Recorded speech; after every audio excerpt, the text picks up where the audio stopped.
Your daughter-in-law has arrived with some associates. She claims to be the new proprietor and intends to seize the furnishings. Mr. Evans's voice carried a hint of apprehension over the phone. It was 5 in the morning, and I found myself at my seaside retreat, still reclining with the window ajar, allowing the refreshing ocean air to permeate the space.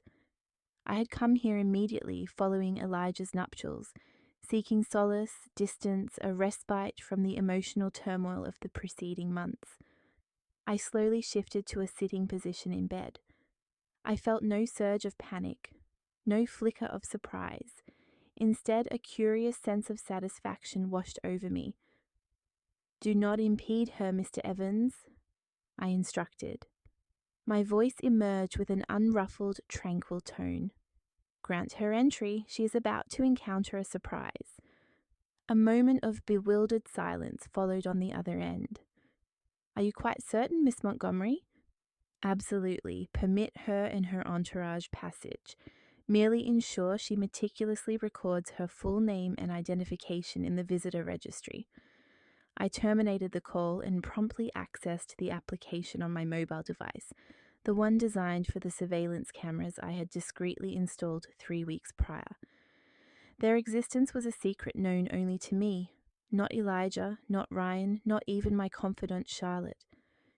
These devices were minute, imperceptible, strategically positioned in every quadrant of the condominium. In the living area, the kitchen, the sleeping quarters, the primary entry. They were all broadcasting live feeds and simultaneously archiving the footage to the cloud. The image materialized on my screen. There she was, Ryan Thurman, my daughter-in-law of a mere 4 months, standing in the foyer of my high-rise residence, conversing with the men accompanying her. 3 burly individuals clad in the uniforms of a moving company. One was burdened with empty crates. Another was engrossed in reviewing a document on a clipboard. Ryan's hair was neatly secured, and she wore athletic attire, as though she had just departed a fitness session. Yet her countenance betrayed a different story: trepidation, an urgent drive, and unwavering resolve. I observed her interaction with Mr. Evans. Her gestures were animated, her finger repeatedly pointing towards the elevator. Although I could not discern her words, I deciphered enough from her lip movements to tighten my grip on my phone. "It is my rightful claim. It belongs to me now." I touched the screen, transitioning to the feed from the camera monitoring the hallway on my floor. It remained deserted and silent. My apartment door was shut, undisturbed. I reverted to the lobby view. Ryan was already entering the elevator with the trio of men. Mr. Evans remained behind, his gaze following their departure etched with a worried expression. A commendable individual.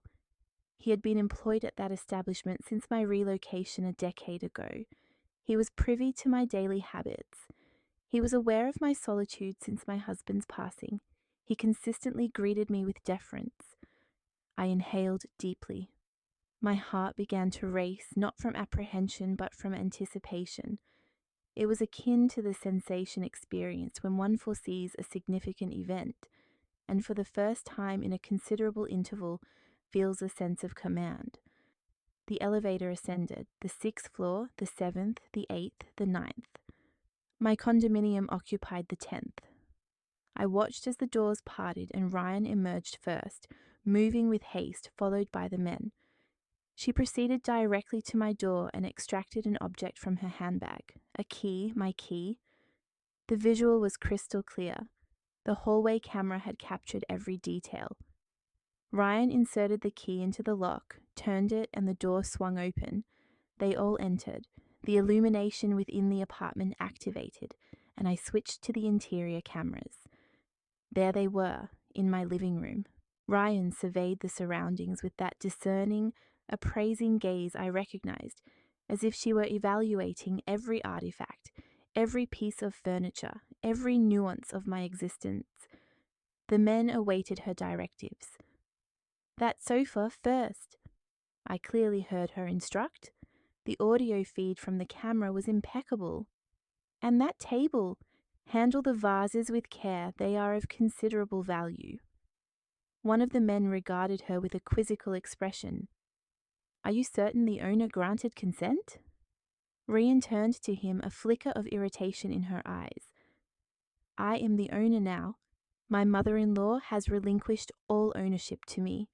She is elderly and no longer capable of managing these possessions. It is far more advantageous for them to be in my custody. I remained perfectly still, my eyes fixed on the screen, absorbing every utterance. Elderly and incapable, the very phrases I had heard her utter for months, now articulated with such assurance, such conviction that I would not be present to offer a rebuttal. Another man inquired, What about the documentation? We typically require a written authorization. Rian produced a document from her purse, displaying it briefly, not allowing them sufficient time to examine it closely. It is all legally in order right here. Now let us proceed. We must conclude before dawn. Before the sun ascended, before any eyes could witness, before the neighbors stirred and raised inquiries, before any calls to law enforcement. Yet it was already too late for such preventative measures, because as she spoke, as the men began to dislodge my furniture, as Ryan meticulously inspected the drawers of my dresser, searching for untold treasures, the cameras were meticulously documenting every detail, every movement, every word, and that was not all. The application had already dispatched an automated notification to my legal counsel, Olivia Sterling, and to the nearest police precinct. I had established that system 3 weeks prior, 3 weeks subsequent to the dinner at Elijah's residence, an occasion that had left me feeling unwell. 3 weeks after I began to perceive peculiar occurrences. 3 weeks after I overheard Rian engaging in hushed conversations on her phone about expediting a certain process. I returned my gaze to the screen. Rian had now entered my private chambers. I watched as she opened my wardrobe, examined my dressing table, and reached into my jewelry chest. She retrieved a necklace, a gift from my late husband on our 20th anniversary. She held it up to the light, a smile playing on her lips, and then slipped it into her pocket. I shall take this one as well. One of the men appeared at the doorway. Ma'am, there is a substantial quantity of belongings here. Are you intending to take everything? Ryan turned. Everything of consequence. My mother-in-law has no further need for them. She is in a more peaceful existence now. The manner in which she spoke, as if I were already deceased, as if my life had concluded, and she was merely collecting the remnants. I closed my eyes momentarily. I drew a deep breath. The murmur of the ocean provided a soothing balm. Upon reopening them, I activated another function within the application. The cameras possessed a unique capability. They could record conversations even when individuals believed they were speaking in private. Rian had returned to the living room, retrieved her mobile phone, and initiated a call. She listened, then spoke. I am inside. Yes, utilizing the key I acquired last week. No, she is not present. She is at the beach house, as always. This will be swift. A pause ensued. She was evidently listening to the person on the other end. No, the tea was ineffective. It appears she has ceased consuming it. But it matters little now. This is sufficient. Once I have emptied this place, I will have Elijah sign the necessary documents. He suspects nothing. Another pause, followed by a distinct laugh. Naturally, he will initially object, but once he perceives that it is already fait accompli, what recourse will he have? She has no other support. We are her sole kin. My hand tightened its grip on the phone. The tea. Those afternoons spent at Elijah's abode, when Ryan would insist I remain for a refreshment, when she would prepare that herbal concoction, which she claimed was beneficial for circulation, for sleep, for easing nerves. That very tea after which I would invariably feel disoriented, my mind clouded and experience nausea that lingered for hours. It was not mere conjecture. It was not the fantasy of an elderly woman. It was a tangible reality. Ryan continued her discourse. Look, with what is contained within these walls, we can liquidate assets valued at least $20,000, and that figure does not even encompass the condominium. Once we sell that, we are looking at an additional $200,000 or $1,000. We shall be financially secure for years to come, and she will be utterly unable to make any claims. By the time she comprehends the situation, all will be legally registered in our names. She concluded the call and stood in the center of my living room, surveying her surroundings with that contented, triumphant smile. I remained seated on the bed at my beach house, the phone in my hand, and tears, unnoticed until one traced a path down my cheek, began to fall. It was not the furniture that brought tears to my eyes, nor the money. It was the profound sense of betrayal. It was the stark realization that my son had wedded an individual capable of such duplicity. It was for all those instances when I had questioned myself, believing I was overreacting, chiding myself for being a possessive mother-in-law, a resentful older woman unable to accept the sharing of her son. But that was not the truth of the matter. Ryan Thurman had meticulously orchestrated a scheme to defraud me. She had attempted to poison me, and now she stood within my residence, within my personal sanctuary, desecrating my possessions, dismantling my life piece by piece. I glanced at the clock. 5:25 in the morning. The authorities must have received the alert by now. Olivia, too. At any given moment, the trajectory of events was poised to shift dramatically. But prior to that impending transformation, I felt an urgent need to comprehend the genesis of this predicament. How a 60-year-old, self-reliant widow, who had raised her son single-handedly after her husband's demise, who had dedicated her entire professional life to her career, who had acquired this very apartment through her own financial endeavors, had come to be perceived as an impediment, as an obstacle to be removed from the path.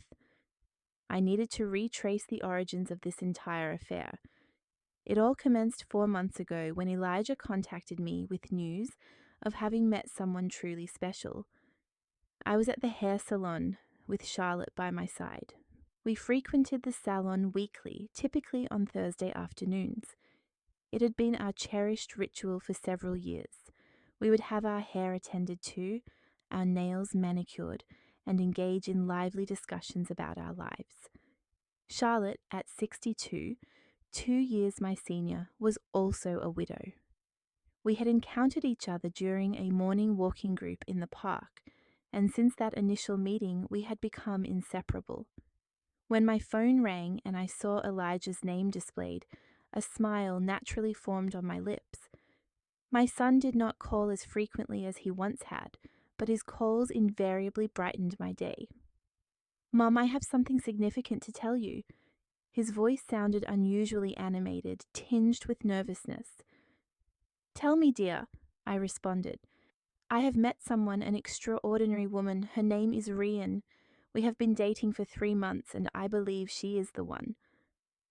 I remained motionless beneath the hairdryer. Charlotte directed a curious glance my way. 3 months, and I had remained entirely unaware. 3 months, and he had never introduced her to me. I suppressed a slight pang that registered in my chest and managed a smile, though he could not witness it. "That is absolutely wonderful news, Elijah. I am overjoyed for you. I want you to meet her. How about you both join me for dinner at my place on Saturday? You and your friend Charlotte, if she is inclined to accompany you." I readily accepted. Of course I accepted. He was my son, my only son. The individual I had raised independently after his father succumbed to a heart attack when Elijah was barely 17 years of age. 13 years had elapsed since that tragic event. 13 years during which my life had been entirely dedicated to ensuring his well-being, his academic success, his professional advancement, and his overall happiness. Saturday arrived, and I proceeded to his condominium, bearing a bottle of wine and a dessert procured from Elijah's preferred gourmet patisserie. Charlotte accompanied me. She always asserted that I required witnesses for life's pivotal moments. Rian opened the door. She was younger than I had anticipated. 32, I would later ascertain, nearly 15 years Elijah's junior. Tall, slender, with long, dark hair, flawless makeup, and expensively tailored attire, she offered a radiant smile upon seeing us. Ms. Montgomery, it is an absolute pleasure to finally make your acquaintance. Elijah speaks of you incessantly. She embraced me. It was a prolonged, firm embrace, as if we shared a long-standing camaraderie. She exuded the scent of a sweet, potent perfume. We entered. Elijah's condominium presented a modified appearance, more elaborately adorned. New accent pillows graced the sofa, framed photographs adorned the walls, and scented candles flickered, casting a warm glow. The table was meticulously set with embroidered napkins and a tablecloth I did not recognize. Ryan has an exceptional flair for interior design, Elijah remarked, emerging from the kitchen, his countenance beaming with pride. We partook in the meal. Ryan had prepared meatloaf, a salad, and baked potatoes. The presentation was exquisite, though the flavors were somewhat muted for my palate. Nevertheless, I consumed the food, smiled, and declared it delicious, observing Elijah's expectant gaze, awaiting my approval. Throughout the dinner, Rian spoke extensively about her role at an advertising firm, her aspirations to establish her own enterprise in the future, her profound admiration for Elijah, and the immense happiness she derived from having met him. She also inquired about my life, my professional activities, my retirement status, whether I resided alone, and the extent of my social circle. It must be rather challenging to reside alone in such a sizable condominium, she remarked at one juncture, her tone laced with a semblance of compassion. Especially at your age. My age. I was 60, not 80. I was engaged in part-time consulting work in accounting. I frequented the gymnasium 3 times weekly. I maintained a close circle of friends with whom I regularly interacted. I drove my own vehicle, managed my personal finances, and embarked on travels whenever the inclination struck. I did not feel isolated. I did not perceive myself as incapable. However, the manner in which she articulated this, as if it were an undeniable truth, caused me a degree of discomfort. I am managing quite well, I responded succinctly. I value my independence, Rian replied with a smile. Of course, of course. Nevertheless, should you ever require assistance with any matter, Elijah and I are here for you. We are family now. Family? They had been dating for a mere 3 months, and she was already invoking the concept of family. Charlotte cast a sidelong glance in my direction. I recognized that particular look. It was her subtle way of conveying exercise caution. Following the repast, Ryan insisted on preparing tea. I have brought some special herbs, she announced. They are excellent for digestion and promote relaxation. She returned from the kitchen bearing 4 steaming cups. The tea possessed an unusual aroma, a blend that hinted at mint and something else, a faintly bitter undertone that I could not precisely identify. I sipped a small amount out of politeness. Charlotte scarcely touched hers. Elijah, however, finished his entire cup, effusively praising its flavor. Rian observed us as we drank, a serene smile gracing her lips. Approximately 30 minutes later, I began to experience a sense of lightheadedness, a mild dizziness initially, which progressively intensified. The room appeared to sway gently. I informed Elijah that it was time for me to depart, citing fatigue. Charlotte transported me home in my own vehicle, as I did not feel capable of driving. I do not care for that woman, Charlotte stated as we ascended in the elevator towards my condominium. "There is something decidedly not right about her." "And did you detect that peculiar flavor?" I had indeed noticed it, but I had been hesitant to acknowledge it.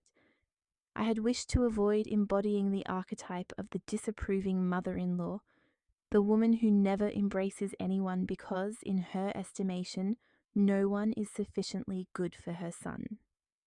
In the ensuing weeks, Rian began to infiltrate my existence more profoundly. She initiated phone calls to invite me for coffee, dispatched WhatsApp messages inquiring about my well-being, and made unannounced visits to my condominium with Elijah. She was invariably gracious, consistently smiling, and always adopted a tone of solicitous concern that, while seemingly genuine, left me feeling scrutinized. "Are you consuming adequate nourishment, Miss Montgomery? You appear somewhat attenuated. Are you obtaining sufficient sleep? You exhibit pronounced dark circles beneath your eyes. Is it not overly taxing for you to reside alone on the 10th floor? What if something were to transpire and no one were to discover it?" Each comment was akin to a single drop of water. Individually, each drop signifies little, yet when they accumulate, they begin to erode a substantial barrier. Elijah, too, underwent a transformation. He started to echo Ryan's pronouncements. "Mom, are you entirely certain you are well? Rian mentioned that you appear fatigued." "Mum, would it not be considerably more convenient for you to relocate to a more modest dwelling?" "Mum, you ought to contemplate your future, to consider what will transpire when you are no longer capable of managing your own affairs." I was 60 years of age. I was employed, I maintained an active social life. I travelled. Yet, abruptly, they were cultivating an impression that I was on the precipice of incapacitation. 1 month later, Elijah contacted me with further news. They were to be married in 3 months. Ryan had already meticulously orchestrated every detail. A small, intimate ceremony, attended solely by close family members and a select group of friends. I was, naturally, expected to contribute financially towards the expenses. I was the groom's mother, after all. It was my obligation. I contributed $5,000. Funds I had diligently saved over many years. Funds I had earmarked for unforeseen emergencies or a cherished travel experience. However, it was my son's wedding. How could I possibly refuse? The wedding itself was a splendid affair. Ryan was resplendent in a stunning ivory gown, which, according to Elijah, had cost $3,000. The venue was adorned with an abundance of flowers. Live music filled the air. The cuisine was exquisite, and the overall ambiance was one of refined elegance. I smiled for the photographs. I embraced my son. I welcomed Rian into the fold of our family. However, during the reception, I overheard a conversation that sent a shiver of dread down my spine. I had stepped into the restroom to refresh my makeup when I detected voices emanating from the adjacent compartment. It was Rian conversing with someone, presumably a friend. "I assure you, this union is the most astute investment I have ever undertaken. Elijah is remarkably easy to influence, and the elderly woman possesses considerable wealth. A condominium valued at $200,000, substantial savings, a seaside property, and the most advantageous aspect is that she has no other familial support. Only Elijah. Everything will eventually be ours." The other voice responded with a chuckle. "What if she is unwilling? That is precisely why I am diligently working on the matter. I have already managed to partially convince her that she is too advanced in age to manage her affairs effectively. Grant it a few more months, and she will be imploring us to assist her." They emerged from the restroom. I remained inside, my hands gripping the porcelain sink, struggling to regain my composure. It was not my imagination. I was not succumbing to paranoia. Ryan and Thurman had meticulously planned this from the very outset. That evening at my beach house, where I retreated following the wedding, I reached a resolute decision. I would not be a victim. I would not permit them to pilfer what I had painstakingly accumulated. I would not remain silent while they treated me as a mere inconvenience to be summarily dismissed. I contacted Olivia Sterling, my attorney and a trusted friend for many years. I recounted every detail of the unfolding events, every peculiar observation, every misplaced comment, every instance where I felt manipulated. Aisha, you must safeguard yourself, she advised me, and you require concrete evidence, for if this escalates to legal proceedings, your testimony alone will prove insufficient. She will contend that you are disoriented, that you are experiencing paranoia, that your advanced age is impacting your cognitive faculties. It was Olivia's ingenious suggestion to install surveillance cameras, miniature, unobtrusive cameras equipped with high-fidelity audio recording capabilities, strategically placed throughout my residence. They were linked to an application on my mobile phone, programmed to capture all activity and to dispatch immediate alerts in the event of any unauthorized entry. If she attempts any further actions, you will possess irrefutable proof, Olivia assured me, and that evidence will serve to expose her. I completed the installation of the cameras 3 weeks ago. I also replaced the locks on my doors, but I deliberately retained an old key, concealing it in a location where I knew Ryan would readily discover it. My intention was to foster a sense of continued access, to allow her to believe she remained secure, and my strategy proved effective. Because now, as I sat at my beach house, my gaze fixed upon my phone, she was inside my condominium, illicitly acquiring my possessions, confessing her nefarious intentions, and entrenching herself in her own downfall. 2 weeks after the wedding, while I was still grappling with the revelation I had overheard in the restroom, Ryan initiated the subsequent phase of her elaborate scheme. She extended an invitation for lunch at her condominium. Or rather, at the condominium she now shared with Elijah. He had purchased it 2 years prior with my financial assistance, a loan of $10,000 that he never repaid, but that was of no consequence. He was my son, and my desire was to support him. I arrived bearing a potted plant as a housewarming offering. Reen greeted me at the door, attired in an apron, conveying the impression that she had been engaged in culinary pursuits all morning. The residence was perfumed with the aroma of home-cooked fare. She embraced me with the same effusive enthusiasm she always displayed. Miss Montgomery, what a delightful surprise. Please do come in, Elijah is at his office, but I was keen for us to spend some time alone to deepen our acquaintance. We are family now. After all, I settled onto the sofa, the very same sofa that I had helped Elijah select. Ryan presented lemonade in tall glasses, adorned with ice and sprigs of mint. As we sipped our beverages, she commenced inquiring about my daily routine. You still attend the gymnasium 3 times a week? Is that not rather arduous for you? I find it invigorating. It contributes to my physical well-being. She nodded, her expression one of knowing comprehension. That is indeed commendable, but one must exercise caution. At a certain stage of life, the body's responses are not as robust. My grandmother experienced a fall at the gymnasium 2 years ago. She sustained a fractured hip. She never fully regained her former mobility. I took another sip of lemonade. It possessed a peculiar taste, excessively sweet, with an unsettling bitter aftertaste. And that condominium is so vast, Rian continued. 10 floors and abundance of rooms. Do you not experience a profound sense of solitude up there?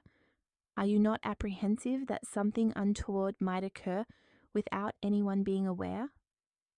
I have friends who reside in proximity. Charlotte visits frequently.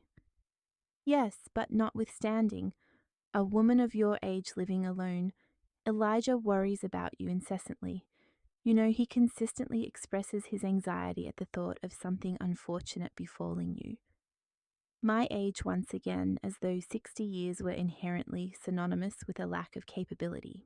For lunch, we were served baked chicken with an assortment of vegetables. The meal was satisfactory, though, as before, somewhat lacking in robust flavour. Ryan persisted in urging me to consume more, generously serving me substantial portions. Following the meal, she prepared that familiar tea once more, the identical blend of herbs emanating that peculiar aroma. It is exceptionally beneficial for digestion and aids in achieving a more restful sleep. You mentioned on occasion experiencing insomnia. I had never conveyed such a concern. My sleep had always been perfectly sound, yet she articulated it with such unwavering certainty that for a fleeting moment I questioned my own recollection. I partook in the tea out of courtesy. This time the bitter note was more pronounced. I forced myself to finish the task, while Ryan observed me with that unblinking smile. "Miss Montgomery," she began, "I need to discuss something significant with you." She shifted closer, her posture suggesting an intimate confidence. "Elijah and I have been contemplating your situation. You possess a considerable amount of real estate and numerous obligations. The condominium, the coastal residence, managing finances, and tax matters. Wouldn't it be considerably more convenient if we were to assist you in overseeing these responsibilities?" My pulse quickened. I manage my affairs perfectly well on my own. Of course, Ryan assured me, her tone placating. "I'm not implying any lack of capability, merely suggesting that assistance can be beneficial at times. Someone with a younger perspective, someone familiar with contemporary technology and financial systems. We could, for instance, designate Elijah as a co-owner, purely as a precautionary measure. That way, should any unforeseen circumstances arise, everything would be in order." Co-owner. The word struck me with the chill of an icy blast. "I don't believe that will be necessary." Rihanna's smile remained, yet a subtle shift occurred in her gaze. "Very well, do give it some thought. It was merely a proposition. Our sole intention is to ensure your well-being." Approximately 30 minutes later, I began to feel unwell again, experiencing the same unsettling dizziness as before, accompanied by nausea. The room seemed to tilt precariously. I informed her that I ought to depart. Ryan insisted on arranging a taxi, citing my inability to safely operate a vehicle. She was, in fact, correct. I was not fit to drive. During the taxi ride home, I opened my WhatsApp. Messages from my companions at the gym, photographs of Charlotte enjoying the park, a video from my niece vacationing in Spain. These were tangible reminders of real people, of a genuine life, assuring me that I was neither isolated nor without purpose, contrary to Ryan's attempts to make me feel. In the ensuing days, Ryan's communications escalated. "Good morning, Miss Montgomery." "Good afternoon. How was your sleep? What activities did you undertake today?" Each message was cloaked in the guise of solicitous concern, yet it felt unmistakably like an intrusion, a form of surveillance. Elijah, too, began posing peculiar inquiries. "Mum, did you settle the electricity bill this month? And the water? Are you absolutely certain?" It was as though I had suddenly become incapable of recalling the simple act of paying my own utilities, bills I had routinely managed for 40 years without incident. One afternoon, while I was in the living room with Charlotte, Rian arrived unexpectedly. She rang the doorbell, proceeded to enter without awaiting my invitation, and appeared at my door bearing a bag of groceries. "I brought you a few provisions," she announced, "some fruit, bread, and milk. I was in the vicinity and thought of you." Charlotte was seated in my living room. She regarded Ryan with an expression I had come to recognize, distrust. "That is most kind of you," I replied, accepting the bag. Although I had not invited her inside, she entered nonetheless. "What a spacious condominium," she commented, surveying the living room and lightly touching the furnishings. "And these paintings are quite valuable.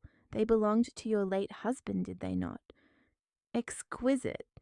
It must be challenging to maintain such a large residence. So many rooms, so many possessions. Have you not considered simplifying your living situation?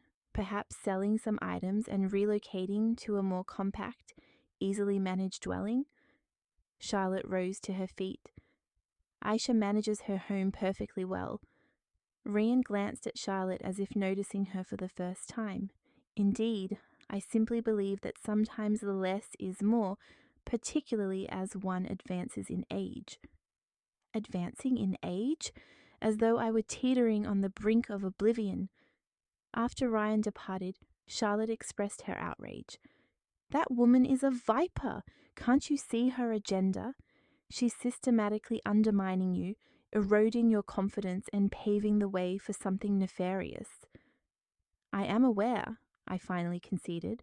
"I overheard something at the wedding. She married Elijah solely for his access to my assets." Charlotte was silent for a moment. "So what is your plan?" "I'm uncertain at this juncture, but I must proceed with caution. If I confront her directly, she will undoubtedly deny everything. She will accuse me of paranoia, attribute my concerns to my age, and Elijah will believe her. She has him entirely under her influence." I nodded in agreement. Ever since their marriage, Elijah had undergone a transformation. He parroted Rian's sentiments and regarded me with a gaze that suggested I was a burden. The following day, Ryan sent another message. "We must discuss something of consequence. Would you be amenable to joining us for dinner this evening?" I proceeded against my better judgment. Driven by a lingering flicker of hope that I might be mistaken, that Ryan harbored genuine affection, and that my son had not irrevocably traded his maternal bond for a woman who perceived only financial gain where familial connection should reside. The dinner was steeped in an uncomfortable tension. Elijah remained predominantly silent, while Ryan monopolized the conversation. Following the dessert course, she produced a stack of documents. "Miss Montgomery," she announced, placing them on the table, "we have prepared something for you. It is a straightforward power of attorney, nothing overly complex, merely to facilitate Elijah's assistance with your banking, bill payments, and property management. All you need to do is affix your signature here." I examined the papers. My name was inscribed, followed by blank spaces awaiting my signature. The legal jargon was largely incomprehensible. "I will not sign anything without first consulting my attorney." Rian's composure faltered for a fleeting instant, her expression hardening before the familiar smile reasserted itself. "Naturally, prudence is wise. However, this is simply intended to simplify matters for you, to alleviate any potential worries. I am not worried. I manage my affairs quite competently." "Mum," Elijah finally interjected, his voice tinged with weariness. "We are merely attempting to provide assistance. Why are you making this so arduous? Why indeed was I perceived as creating difficulty, as though safeguarding my own interests were an act of obstinacy rather than a matter of sound judgment?" I rose to my feet. "I am leaving." Ryan also stood. "That is perfectly acceptable. Take the documents with you. Consider them at your leisure. But truly, Miss Montgomery, this is for your own welfare. We simply wish to ensure your protection." Protection?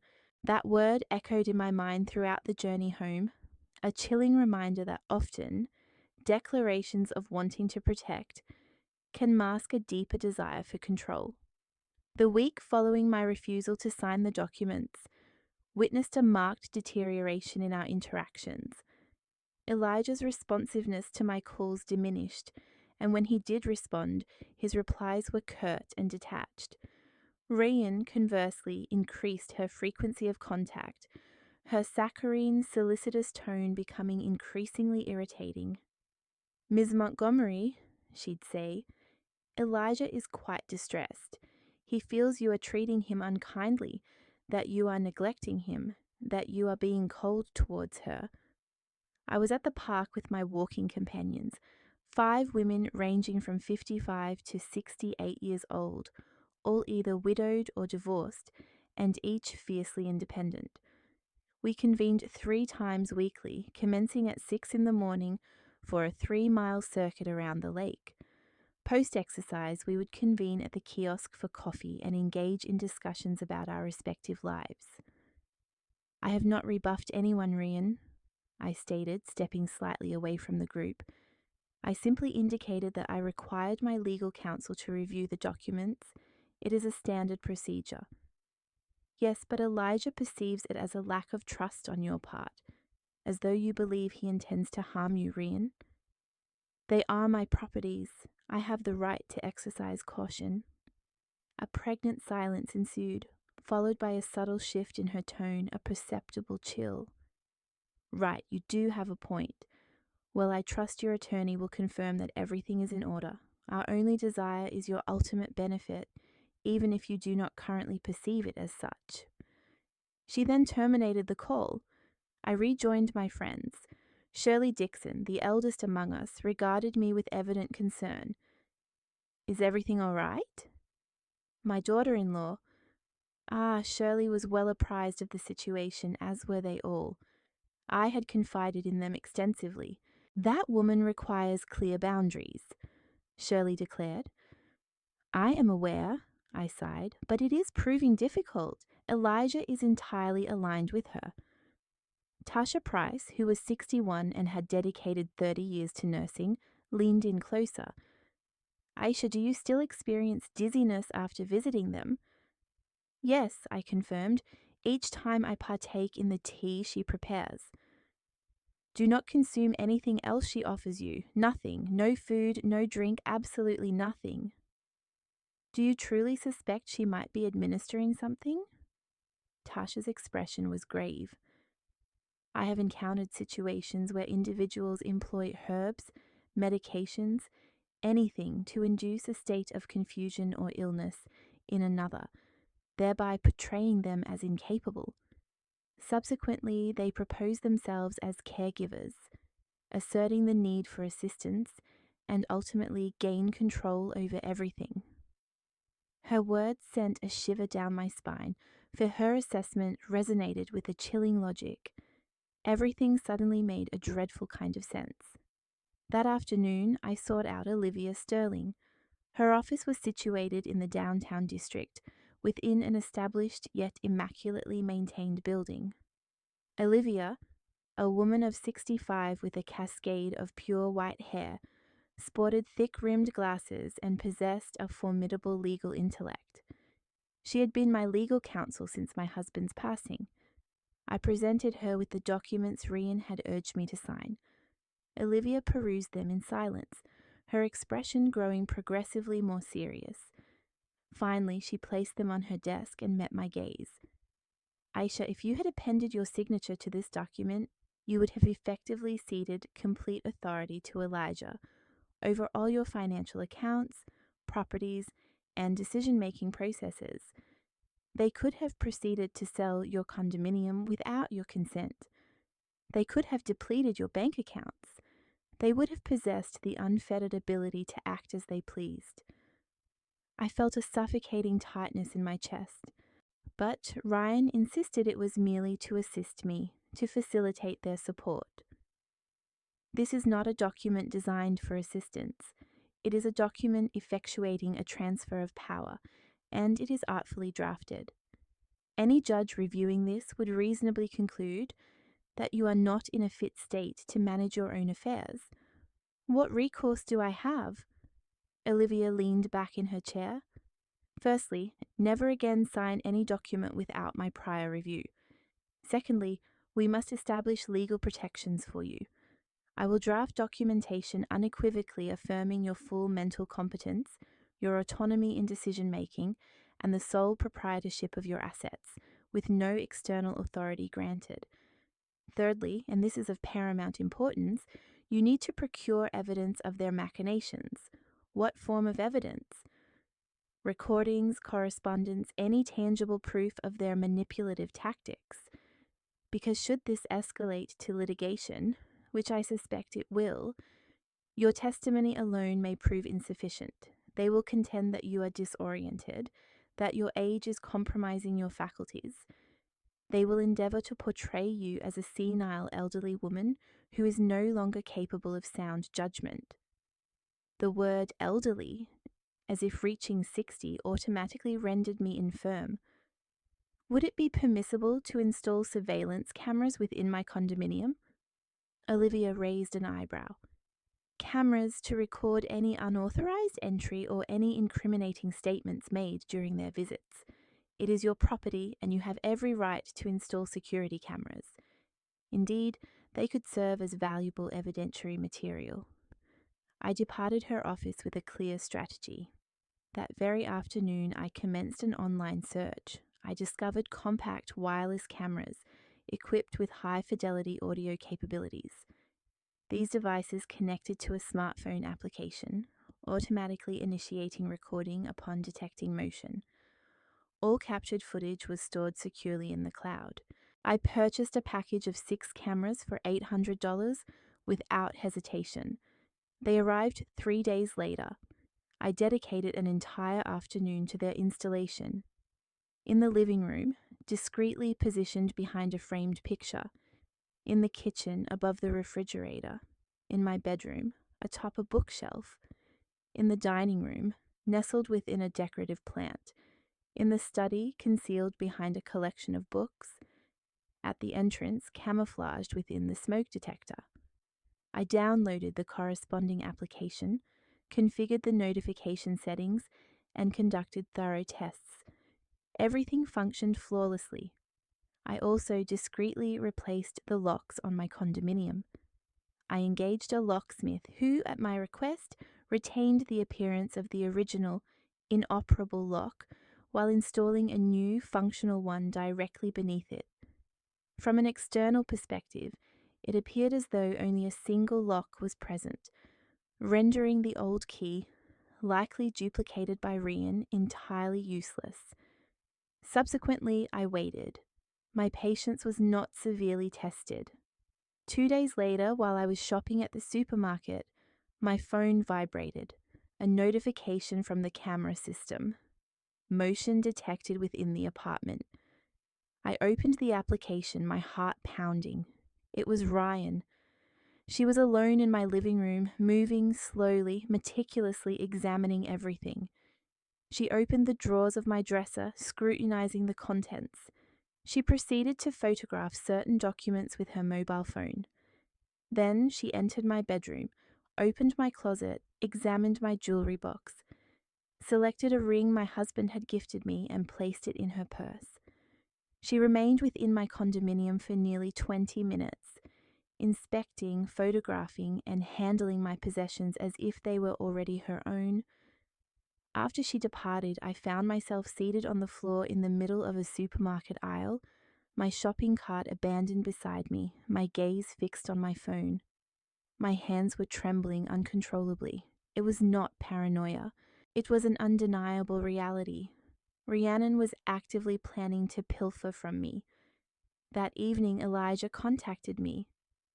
"Mom, Rhiannon mentioned you haven't been treating her well, that you're ignoring her, that you're being cold towards her."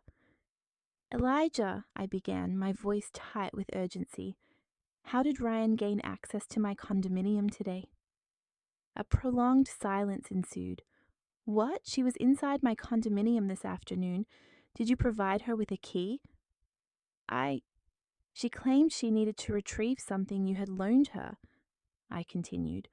"I lent her nothing, and she was rummaging through my drawers, my personal documents, my belongings. Does this strike you as normal behavior?" "Mum, please don't start with your theories. Rian is trying to help you, and you consistently push her away. You are exhibiting paranoia." "Paranoia," that word again. "Elijah, I have installed cameras. I have recorded her going through my possessions, photographing my documents, and absconding with a ring. Another, even lengthier silence followed. Cameras? Since when do you possess cameras? Since I began to suspect that something was amiss. This is utterly preposterous. You are engaging in espionage against your own family. Mum, I believe you require assistance. Professional intervention. Professional intervention? The irony was not lost on me. They sought to have me declared incompetent, mentally unsound. How convenient. I do not require a physician, Elijah. I require you to comprehend that your wife is not the person she purports to be. I am not going to entertain this discussion. Ryan is my wife, and if you cannot accept her, then perhaps we need to establish some distance. He terminated the call. I stood there, phone in hand, in my solitary condominium, feeling the very foundations of my world crumble. My sole offspring had just unequivocally prioritized a woman he had known for mere months over the mother who had single-handedly raised him for 13 years.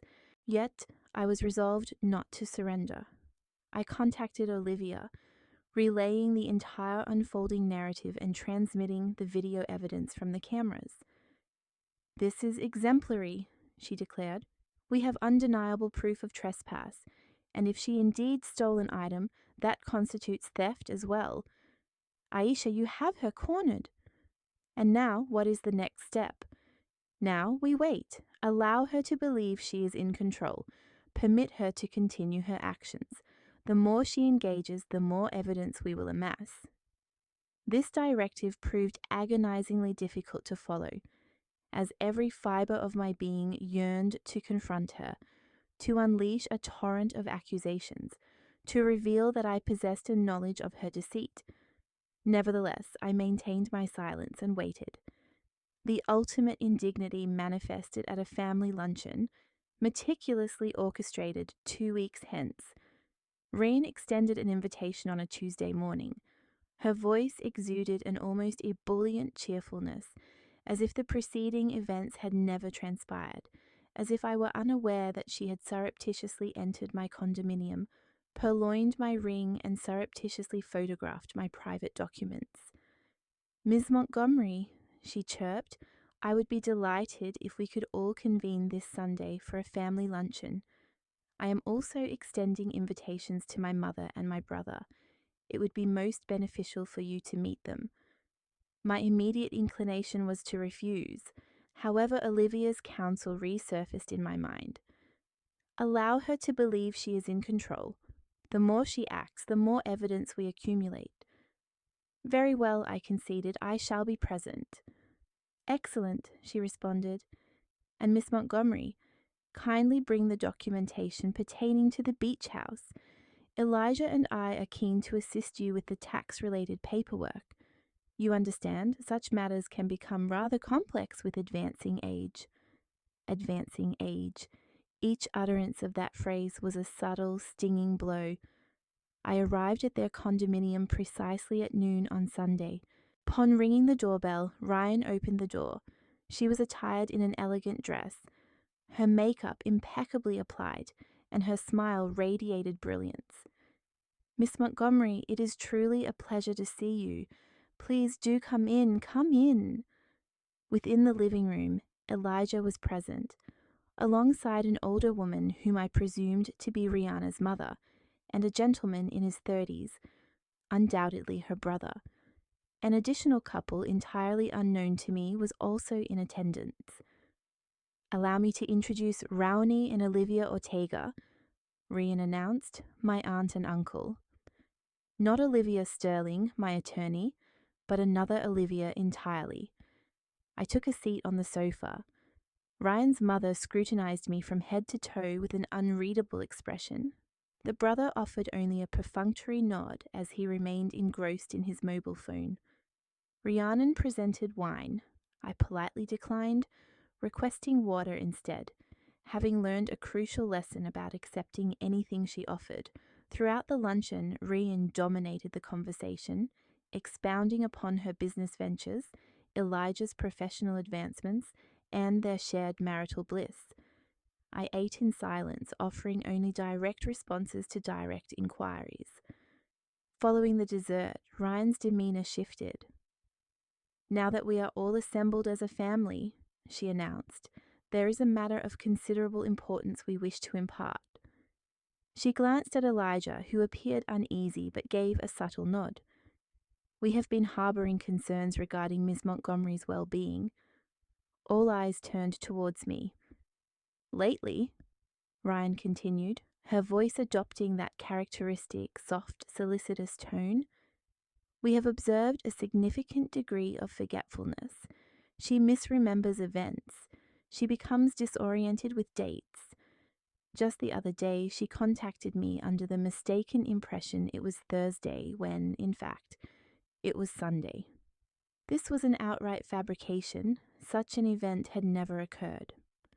Furthermore," she added, "she has exhibited pronounced paranoia. She installed surveillance cameras within her condominium, convinced that she is being monitored. She falsely accuses us of actions we have not committed." Ryan's mother emitted a sound of commiseration. "Poor dear, it is quite natural at that stage of life. My own mother displayed similar tendencies before we had to arrange for her placement in assisted living." A flush of heat rose to my face. "I am not disoriented, and I installed the cameras because someone entered my condominium." Ryan regarded me with an expression of seemingly boundless patience, the sort one reserves for a child, spouting nonsensical pronouncements. "Miss Montgomery, I entered because you had previously indicated that I could stop by to retrieve a book you had lent me. Do you not recall?" "I never loaned you a book, Ryan." Ryan turned to the assembled company. "This is precisely what I mean. She fails to recall events," Elijah interjected. "Mum, we are genuinely concerned. Living alone in that expansive condominium is no longer secure for you. You have experienced falls. I have never fallen. You took a tumble in the bathroom 2 weeks ago. You informed me of it on the telephone." This too was untrue. I had never made such a statement. Ryan's brother spoke for the first time.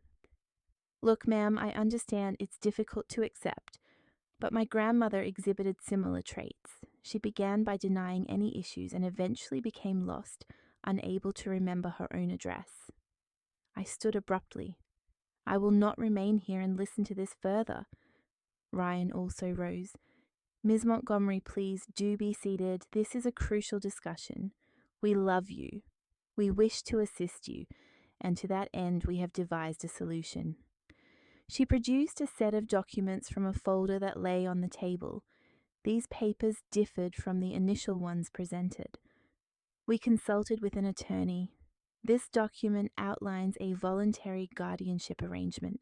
Essentially, you acknowledge the need for assistance in managing your affairs and authorize us to undertake this responsibility on your behalf. It represents the most prudent course of action. It will permit you to continue residing peacefully, free from any concerns whatsoever. I gazed at the documents, then at Elijah. My son, the man I had nurtured, could not meet my eyes. "I will not sign this."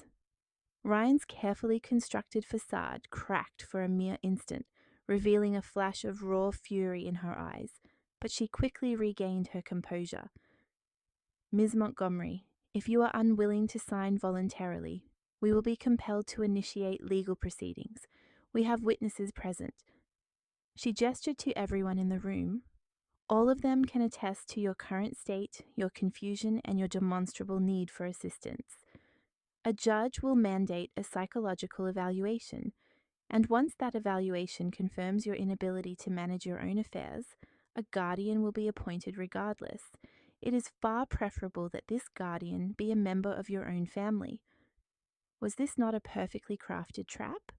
If I signed, I would forfeit everything. If I refused, they would legally compel me, and they possessed a cohort of individuals prepared to perjure themselves on her behalf. A profound sense of something shattering within me occurred. It was not fear nor sadness, but a chilling, absolute clarity. "I need to use the restroom." Ryan smiled. Certainly, it is the first door on your left. I proceeded to the restroom, closed the door, and retrieved my mobile phone. I sent a text message to Olivia, my trusted attorney. They are attempting to force me to sign guardianship papers. They have fabricated witnesses. I require assistance. Her reply arrived within seconds. Do not sign anything. Depart from there immediately. I am initiating legal action without delay. We possess the recordings. This constitutes coercion. I inhaled deeply, washed my face, and met my own reflection in the mirror.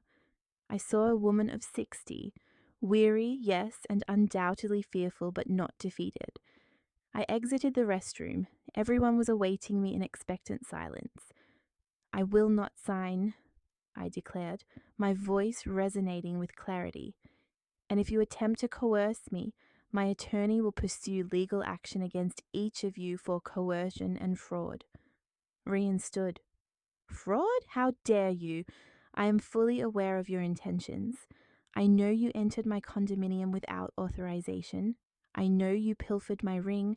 I know you have been fabricating falsehoods about me to create the impression that I am incapacitated, and I possess irrefutable proof of all these transgressions. The room descended into an unnerving silence. Elijah finally looked at me. Mum, what are you talking about? Inquire of your wife regarding the gold ring she absconded with from my jewelry box 2 weeks ago.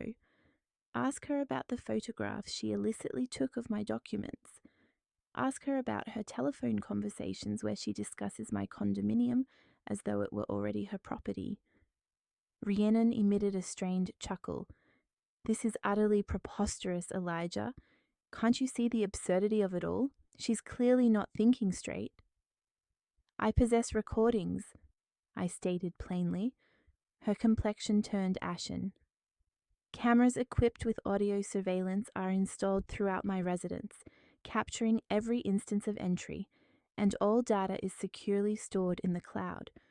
Furthermore, my legal counsel holds complete duplicates of all information. I then addressed Elijah directly. Son, my affection for you is unwavering, but your wife's intentions in marrying you were purely financial. She was after my wealth, my assets, and has been actively attempting to portray me as mentally unfit to seize everything. That's simply not the truth. Rianne's voice was cuttingly sharp. Elijah, don't lend credence to her claims. She's unwell. She's hallucinating things that have no basis in reality. However, Elijah's gaze shifted, now focused on me with a newfound perspective, as if a veil had been lifted, revealing a truth that had always been present. I retrieved my handbag. I'm departing, and the next time someone gains access to my residence without my explicit consent, I will be initiating a call to the authorities. I walked out, and no one attempted to impede my exit. As the elevator descended, my hands trembled. I had finally broken my silence. I had revealed my hand, but I felt I had no other viable option.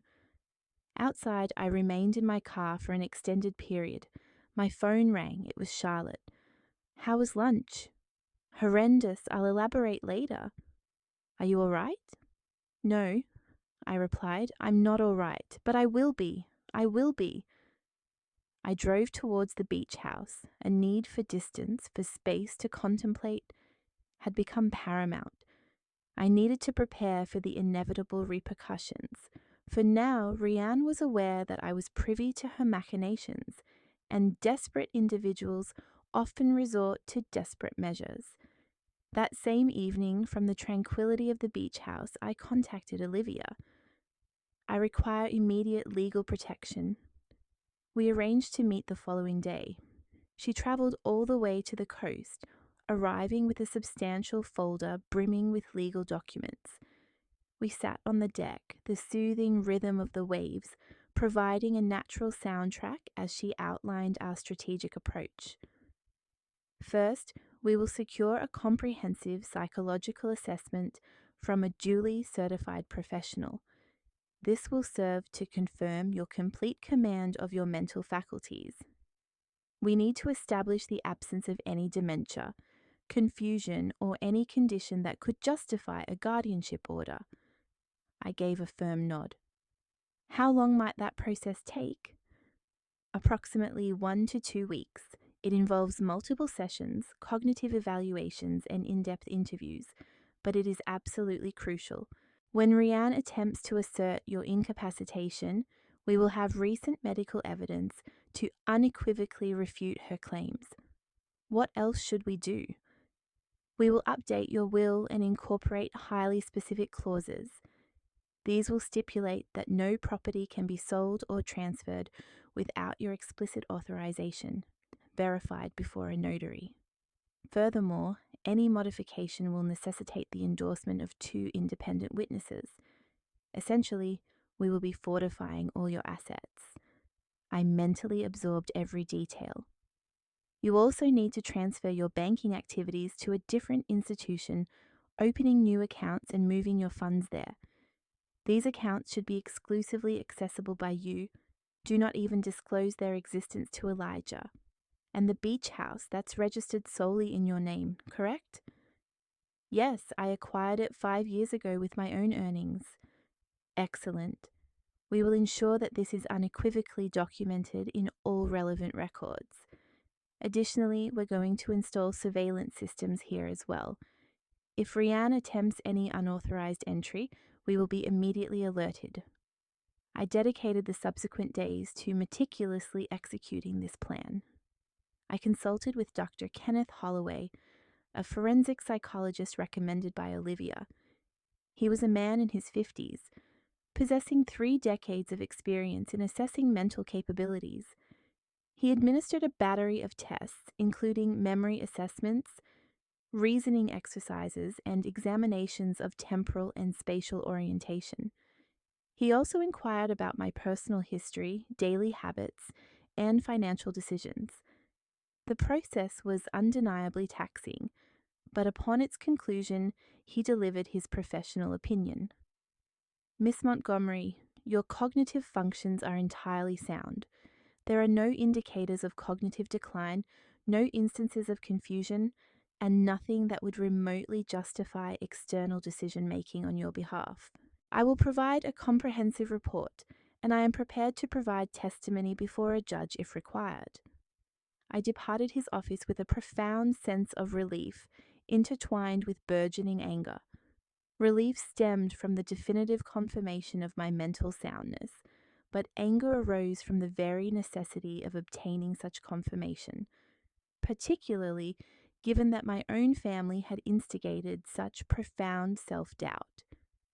I proceeded to open new bank accounts at a distinct financial institution in another sector of the city and transferred my accumulated savings, amounting to $3,000, meticulously gathered over the years.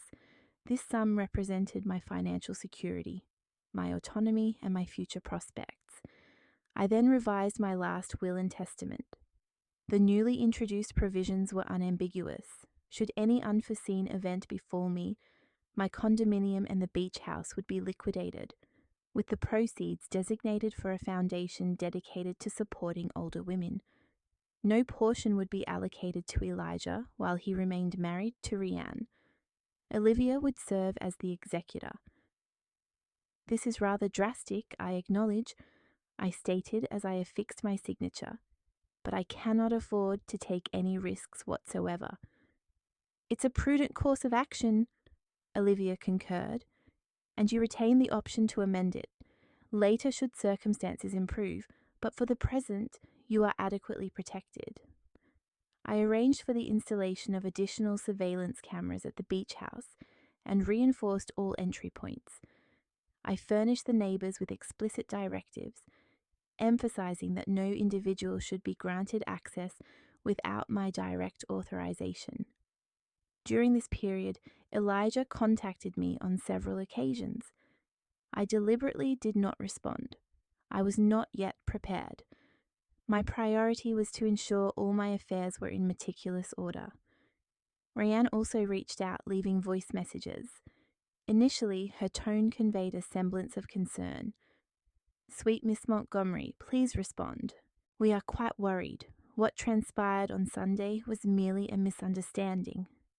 Subsequently, the tenor of her messages shifted. You cannot remain in hiding indefinitely. We need to resolve this matter. Finally, her communications devolved into thinly veiled threats. If you refuse to engage with us, we will be compelled to pursue legal avenues for your own benefit. I meticulously preserved every message, every audio recording. All of it constituted crucial evidence. A week later, I returned to the city. I had a scheduled appointment with Olivia at her office. Upon my arrival, her demeanor was grave. Aisha, Rianne, and Elijah have initiated legal proceedings. They are petitioning for an evaluation of your mental competency. They are alleging that you pose a risk to yourself. A sinking feeling settled in my stomach. They can do that, I conceded. They may try, but we are prepared. We possess your psychological evaluation. We have the recordings from the surveillance cameras. We have evidence demonstrating Rianne's unauthorized entry into your condominium, her pilfering of items, and her dissemination of slanderous statements against you. When we present this comprehensive dossier to the judge, their case is destined to crumble. When is the hearing scheduled? In 2 weeks. However, before that, I have something further to present to you. She retrieved her laptop and opened a video file. It depicted footage from my condominium cameras, recorded 3 days prior, during the time I was at the beach house. Rianne appeared on the screen, but this time she was not alone. She was accompanied by a tall, slender gentleman carrying a briefcase. Who is that? I inquired. Continue observing. Within the video, Ryan and the individual navigated my condominium. She guided him through each room, while he diligently took notes and captured photographs, appearing to be assessing the property's value. He's a real estate agent, Olivia explained. Rianne is attempting to sell your condominium. My condominium, the dwelling where I had resided for a decade, the home I had painstakingly rebuilt following my husband's passing. She was attempting to divest it without my knowledge. But she cannot legally do that without my signature. Legally, she cannot. However, listen to their conversation. Olivia amplified the audio. Rhiannon's voice was distinct. The condominium is valued at approximately $200,000, perhaps more. Its location is superb. My mother-in-law will soon require placement in an assisted living facility, so we need to expedite the sale. The agent inquired, are the necessary documents finalized yet? We are very close. We are in the process of obtaining guardianship. Once that is secured, we can proceed with the sale immediately. And is she agreeable to this?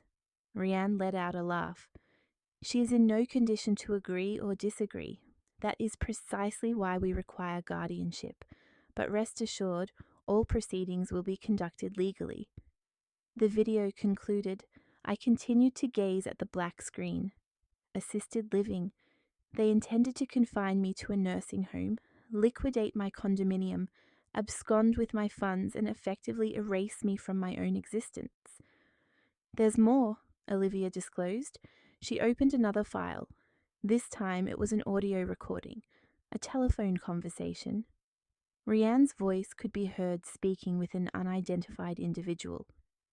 I've already identified the ideal nursing facility. It costs $3,000 per month. With the proceeds from the condominium sale, we can cover expenses for several years. In the interim, we will retain the beach house. We can either utilize it or sell it as well. That represents another easily obtainable $100,000. The other voice, which bore a resemblance to her brother's, queried, what if she resists? She cannot resist. Once we obtain guardianship, she will have no voice or influence. And if she creates a disturbance, it will merely serve to corroborate her alleged irrationality. It's a perfect scenario. I closed my eyes. The discomfort in my chest was palpable. a physical manifestation of something fracturing within. "When was this recorded?" I asked. "2 days ago. The cameras captured her conversation when she was in your living room, calmly discussing how they intended to dispose of your life." I reopened my eyes. The sorrow was transforming into something else, something cold and resolute. "What else did the cameras document?" Olivia's expression grew serious. "There is one more item, and it is rather significant." She opened a third video, dated 1 week prior. Rianne was alone in my kitchen. She opened the cabinet where I stored my spices. From her purse, she withdrew a small vial, emptied its contents into my sugar container, then stirred it with a spoon.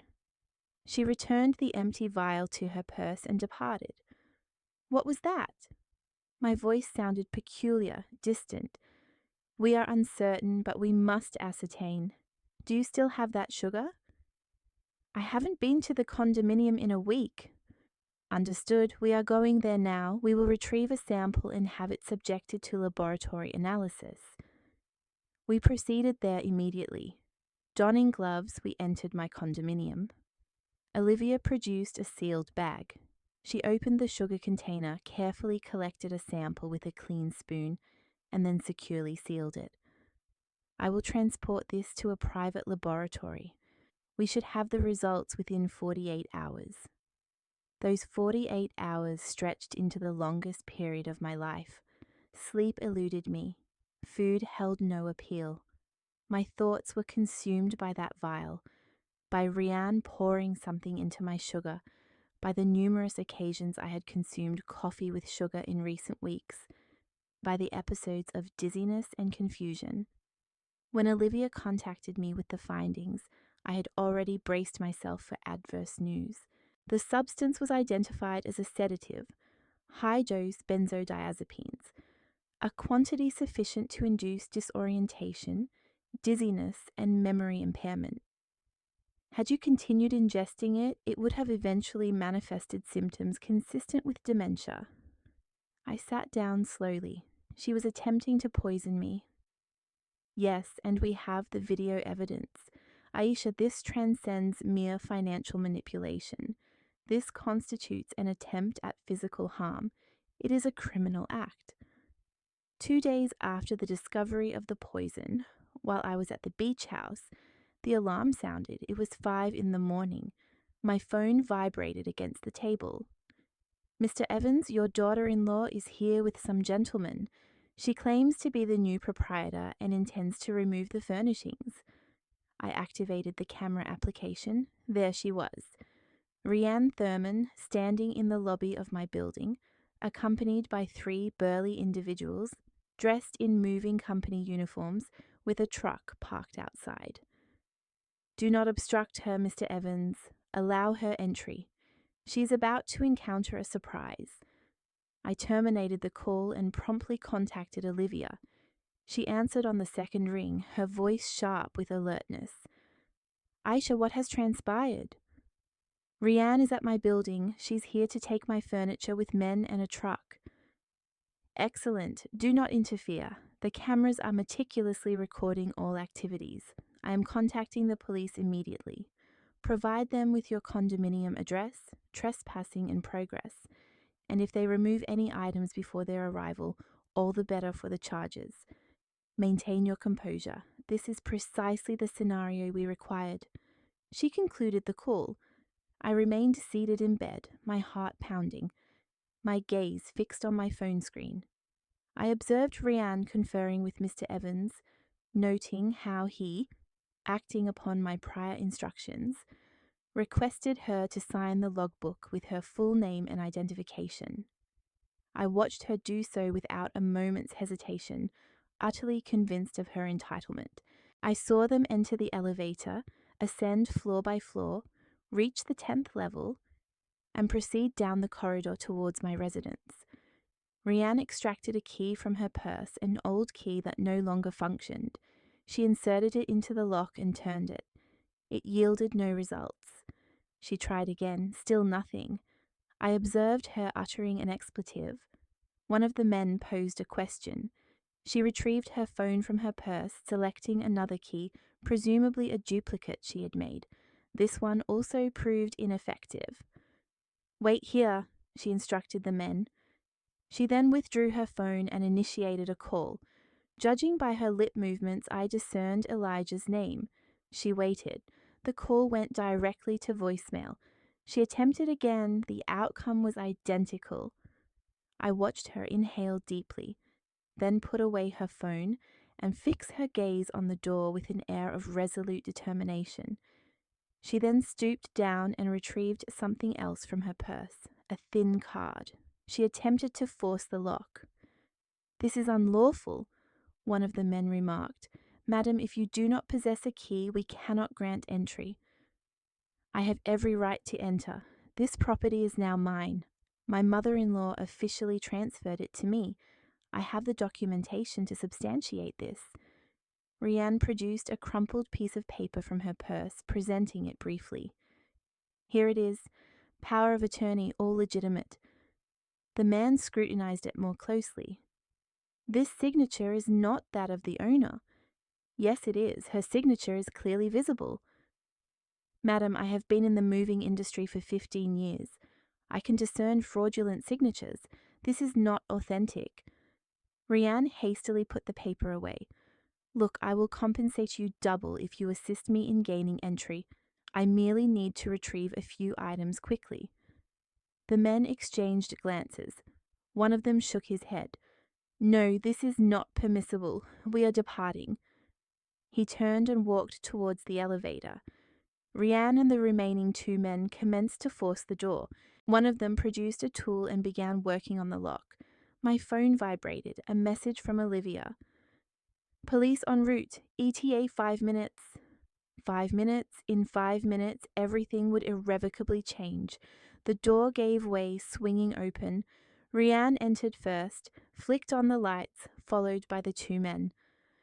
"That sofa first," Rianne commanded, gesturing towards my leather sofa, a purchase made 3 years prior.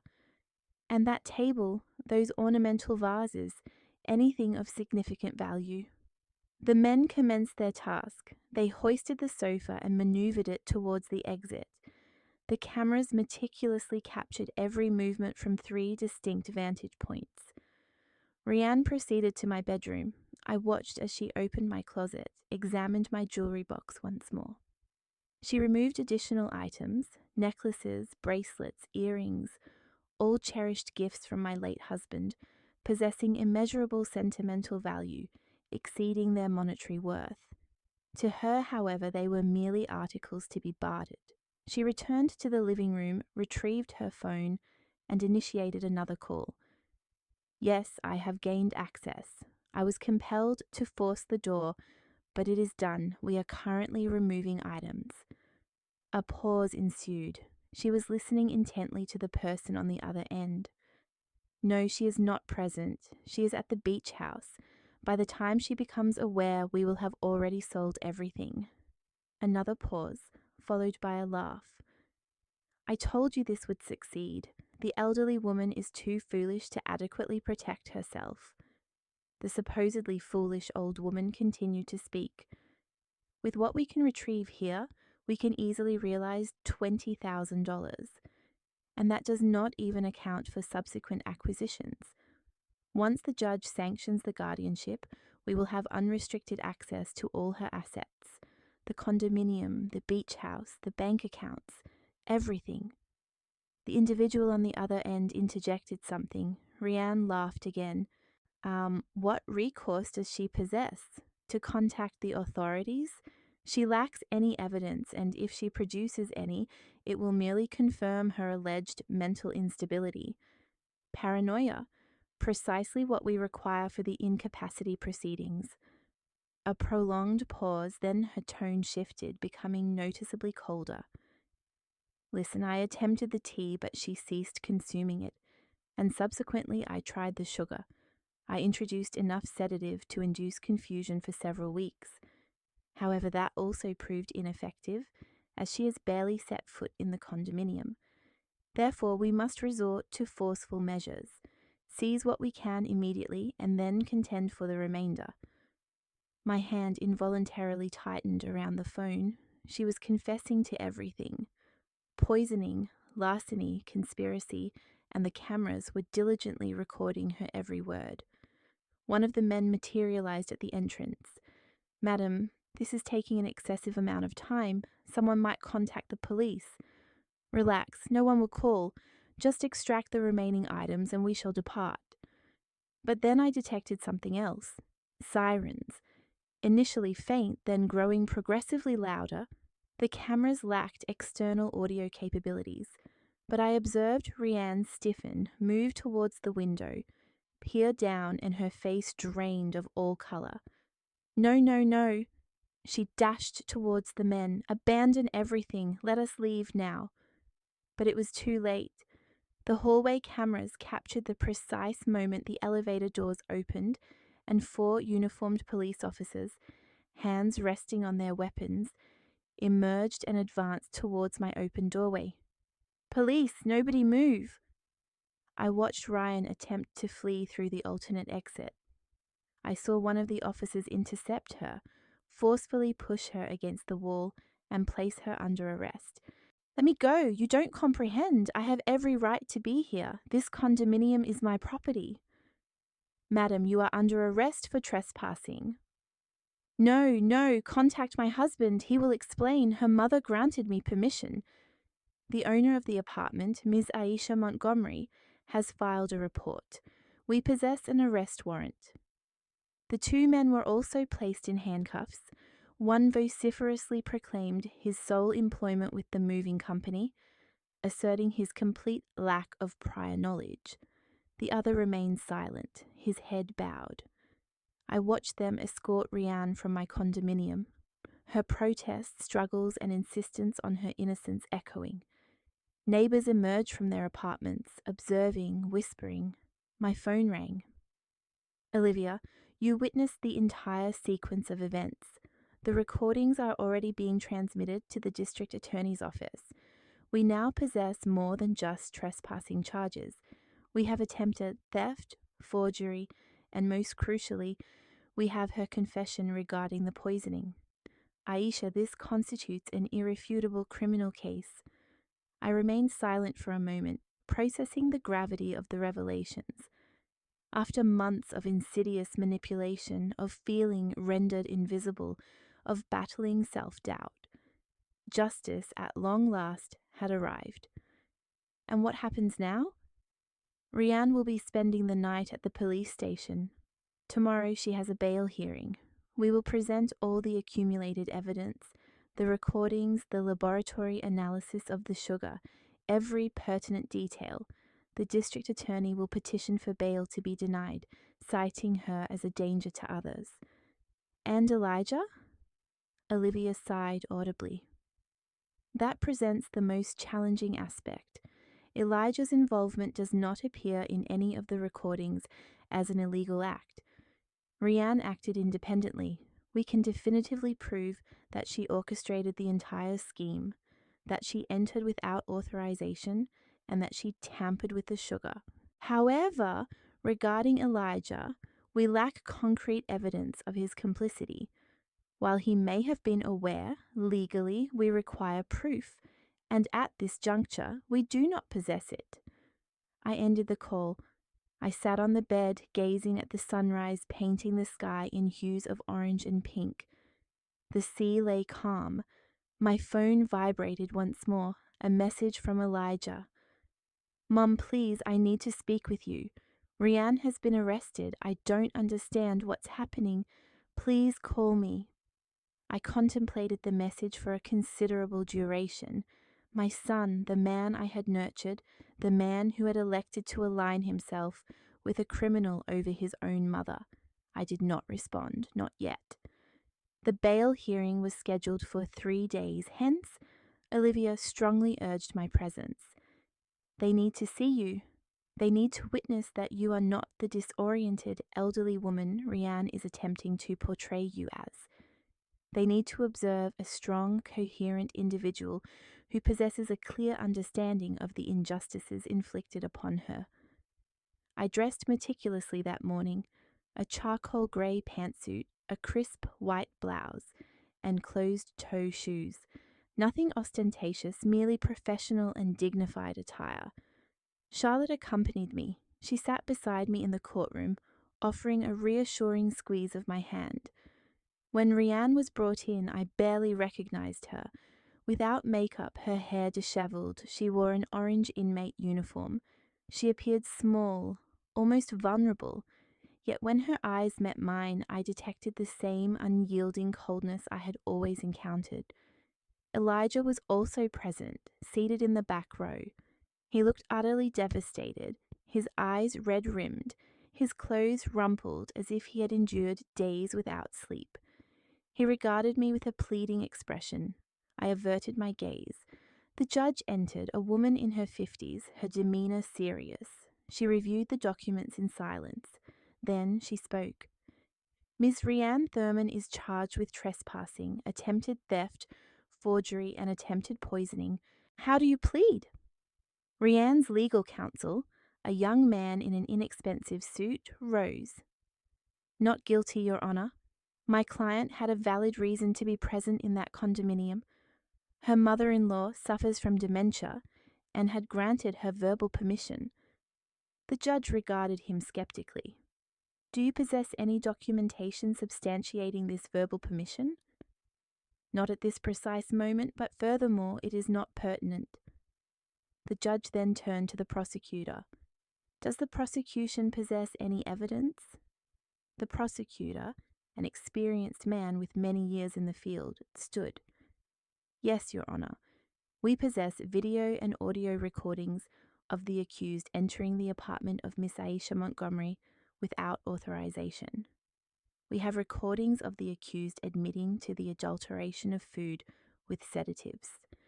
We possess laboratory analyses confirming the presence of benzodiazepines in the victim's sugar. Furthermore, we have witnesses who corroborate the accused's forced entry with the assistance of third parties. Rianne leaned towards her lawyer, whispering furiously. He shook his head. Your Honor, the prosecuting attorney stated, Ms. Thurman poses a significant threat to the complainant.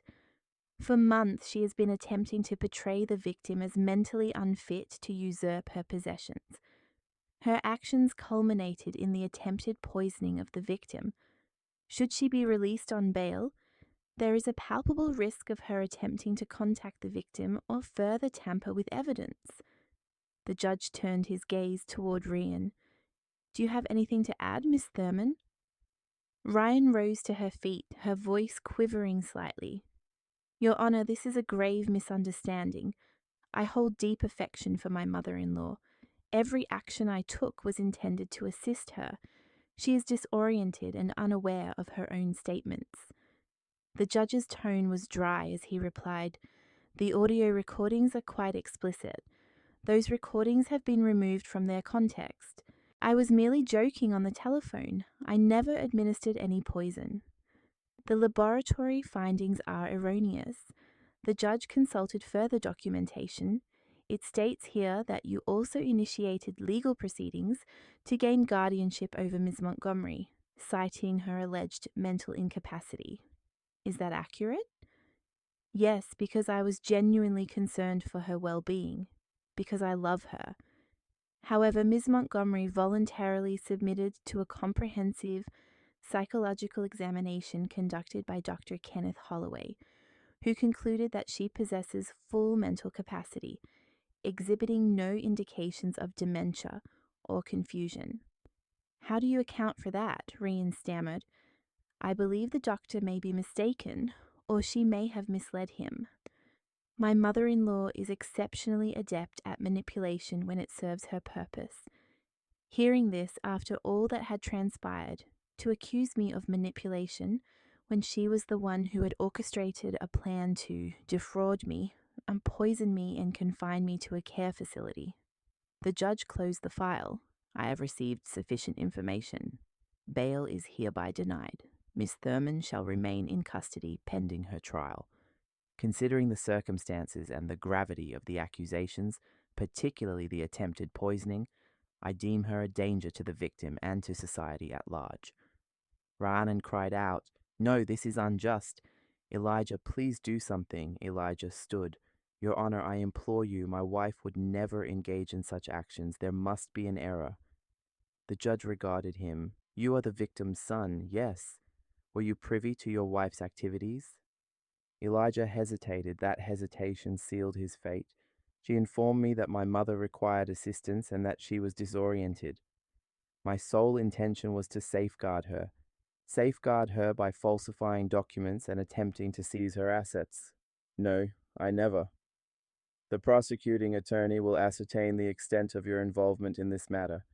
For the present, I advise you to secure competent legal counsel." They led Rhian away, her screams and tears echoing, her recriminations flying. Initially, she blamed me, then Elijah, then the system. She never accepted responsibility herself. We departed the courtroom. In the corridor, Elijah approached me. "Mum, please wait." I stopped. I turned around. For the first time in weeks, I truly looked at him. "Did you know?" I inquired plainly. "Know what? About the poison? About the scheme to sell my condominium? About the nursing home? Did you know?" Elijah shook his head, but his eyes avoided mine. "She told me you were unwell, that you needed help. I believed her. You believed her over me. Your wife of mere months over your own mother who raised you single-handedly for 13 years. I had no inkling it would escalate to this point. You must believe me. You were unaware, Elijah. How many times did I tell you something was amiss? How many times did I voice my concerns about feeling unwell after visiting them? How many times did I attempt to convey that Rhian was not who she presented herself to be? And each time you dismissed me as paranoid. You insisted I was overreacting. You sowed seeds of doubt about my own perception of reality." His voice cracked. "I am sorry. You are sorry?" The pent-up rage I had suppressed for months finally erupted. "I narrowly avoided being placed in a care facility, Elijah. Your wife attempted to poison me. She made me question my sanity. She plotted to abscond with all my possessions. And you aided her. Perhaps not directly, but your silence, your denial, your decision to trust her instead of me, that was a form of complicity. Mum, please, she is my wife. I must stand by her." Those words struck me like a final devastating blow. Then stand by her. Visit her in jail. Fund her legal defense. Remain by her side as she faces criminal charges. But do not expect me to comprehend. Do not ask for my forgiveness, for I too was compelled to make a choice, and I chose to protect myself. I chose to believe in myself when no one else would. So be it. I am no longer your son. You will forever be my son. But that does not obligate me to condone your actions. It does not mean we can revert to our previous state, for that is no longer feasible. Not after this. Charlotte gently took my arm. "Aisha, let's go." I cast one last glance at Elijah. I saw the child he had been, the young man I had nurtured, the man he had become, and I recognized a failure somewhere along the way. Not in my upbringing, not in my love for him, but in my inability to teach him that love does not necessitate self-annihilation, that family obligations should not demand your personal destruction. "If you ever come to understand the gravity of your actions," I told him, "if you ever truly grasp the damage you have inflicted, then we can converse, but until that day I require distance." I turned and walked away. In the car, Charlotte drove in silence for a spell before speaking. "You acted rightly. It does not feel that way initially, but in time you will recognize its necessity." That evening, solitary at the beach house, I sat on the deck, gazing out at the ocean. My phone chimed. A message from Olivia. "The district attorney is proceeding with all charges against Rhian. The trial is scheduled in 3 months. Your testimony will be crucial. Are you prepared?" I read the message. 3 months. 3 months of anticipation, of recollection, of reliving every moment. but also 3 months of healing, of reconstruction, of rediscovering myself. I responded, I am prepared. And indeed I was. For the first time in a considerable period, I felt no apprehension. I possessed clarity. I possessed fortitude. And I possessed something Rian could never abscond with. I had my truth. The trial commenced 3 months later. During that interim, I resided in tranquil repose at the beach house. Charlotte would visit every weekend. My companions from the walking group would call frequently, extending messages of encouragement and sharing glimpses into their lives. Shirley sent a video of her granddaughter's dance. Tasha forwarded wholesome recipes, small gestures that served as potent reminders that I was not isolated. I returned to my fitness routine at the gym. I resumed my yoga classes. I opted for a shorter haircut, a change I had long contemplated but never dared to implement. I captured selfies with Charlotte at the salon and shared them on my WhatsApp. I felt revitalized, liberated. Elijah attempted to contact me on several occasions during those months. I did not answer. I was not ready. Perhaps I never would be, and I had to reconcile myself with that possibility. On the day of the trial, I arrived early. I wore a pale blue dress, understated yet elegant. Olivia was awaiting me at the courthouse entrance. Ready? She inquired. Ready? The chamber was thronged, unfamiliar faces, reporters. Evidently, the case had garnered considerable attention. A narrative concerning an elderly woman defending herself against a manipulative daughter-in-law resonated deeply with many. Rian entered accompanied by her legal counsel. She appeared altered, thinner, her hair shorter, but her eyes retained their characteristic, cold, calculating gaze. The trial spanned 2 weeks. A continuous stream of evidence was presented. The surveillance footage was played within the courtroom. I observed the jurors' reactions as they heard Rhiannon confessing to the poisoning. I witnessed their expressions contort with disgust as they viewed her rummaging through my belongings, pilfering my possessions, and orchestrating my confinement. The laboratory analysis of the sugar was submitted. The forensic toxicologist testified that the quantity of benzodiazepines detected was sufficient to induce severe cognitive impairment, temporary memory loss, and disorientation, symptoms that could readily be misconstrued as dementia. Dr. Kenneth Holloway, the forensic psychologist, provided testimony regarding my evaluation. He meticulously elaborated that I was fully competent, exhibiting no signs of cognitive deterioration, and that I was an intelligent and articulate individual in complete control of my mental faculties. Mr. Evans, the building superintendent, testified about the morning Rian arrived with the workmen. He corroborated her claim of being the new proprietress and her attempts to seize my belongings. The movers who accompanied her also gave their statements. One of them, who had refused to participate, revealed that Ryan had offered them $3,000 to assist in forcing entry, and that she had presented them with fraudulent documentation. And finally, it was my turn. I took the witness stand. I swore to speak the truth.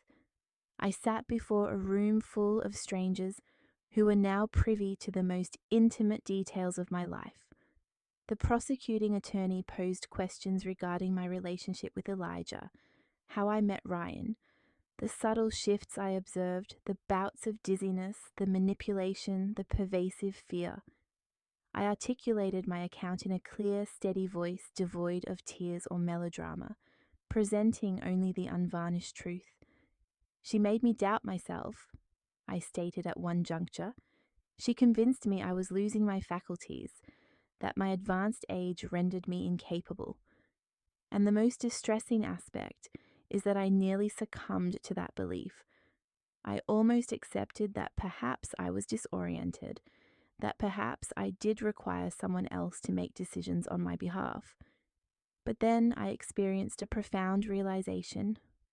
What realization did you have? The prosecuting attorney inquired. I realized that reaching 60 years of age does not equate to incompetence, that being a widow does not render me vulnerable, that living alone does not signify weakness.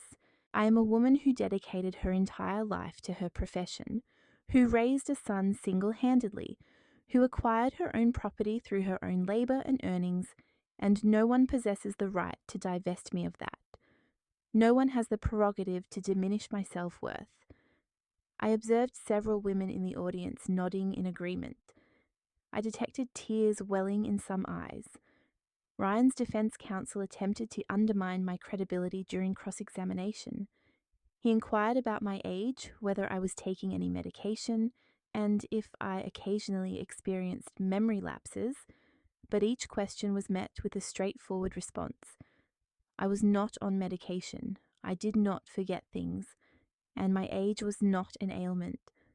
After 2 weeks, the jury commenced deliberations. 3 hours later, they returned with their verdict, guilty on all counts.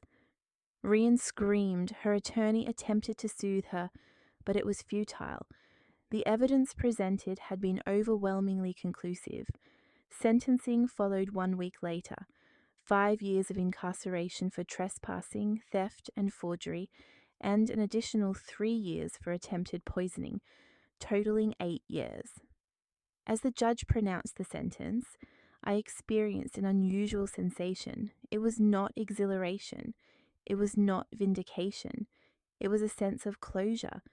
It was confirmation that my truth held significance, that advocating for my dignity had been a worthwhile endeavor. I exited the courthouse with Olivia and Charlotte. Outside, cameras and reporters were present. Several individuals solicited statements.